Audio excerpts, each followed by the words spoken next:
Hey everybody, it's David Dyer, and welcome to Idioms episode 42. I'm your host, and Idioms is my minicast. 5 minutes at the most. About the same time it takes to find that $20 you know you left in your jeans pocket.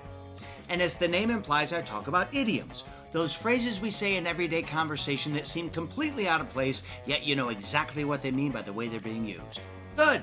So let's go. This is Idioms episode 42, and the idiom we're going to cover today is on cloud nine. You've heard it. So I'm sitting in the commissary at NBC while 2 tables over, Lisa Kudrow's scarfing down a piece of apple pie between takes. And she passes by me and puts the uneaten portion in front of me and says, "Here, you can finish this." Well, when she walked away, the smell of the apple pie mixed with her perfume, and wow, I was on cloud nine the rest of the day. Literal meaning, to be posting up on a cumulonimbus cloud. Contextual meaning, to be in a state of blissful happiness. So let's explore the origin. Boy, oh boy, this one's kind of all over the place because everybody wants their origin theory to be the one where this comes from. It's kind of like those conference calls you get on for work where Larry speaks up and says the same thing Teresa said 5 minutes ago because Larry wants it to look like he's been paying attention, but obviously he's not.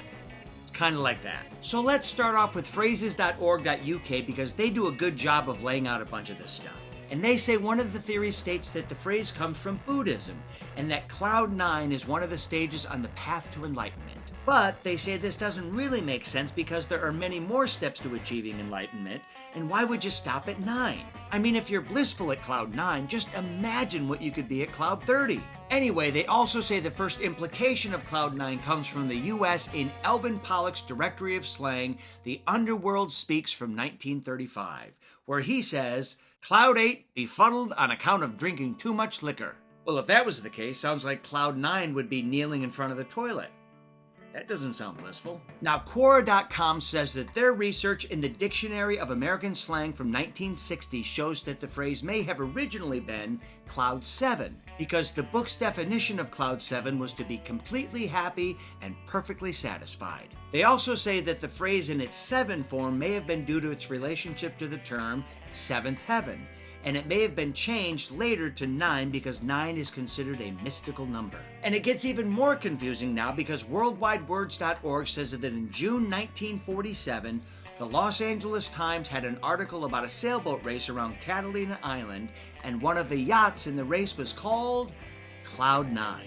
In other words, 13 years before the Dictionary of American Slang said the phrase was cloud 7, someone had already been using cloud 9. Jiminy Christmas. Now, worldwidewords.org says that because the phrase is usually used to describe a euphoric state, that it could have something to do with the use of alcohol or, dare I say, marijuana. And if that's the case, then I have to amend my earlier comments about cloud 8 being influenced by booze and make cloud 10 the one where you throw up all over the bathroom. Still, others think that George Harrison, the most underrated Beatle, is responsible for solidifying the use of 9 because of his 1987 album called Cloud 9. I loved George, but no, Larry, no! I'm going to tie a bow on this. I'm kind of a science guy. No, I am a science guy, and there's a perfectly good explanation as to why we should be using 9 as the number to express our happiness. In the 1950s, the U.S. Weather Bureau classified clouds based on their type and their level in the atmosphere.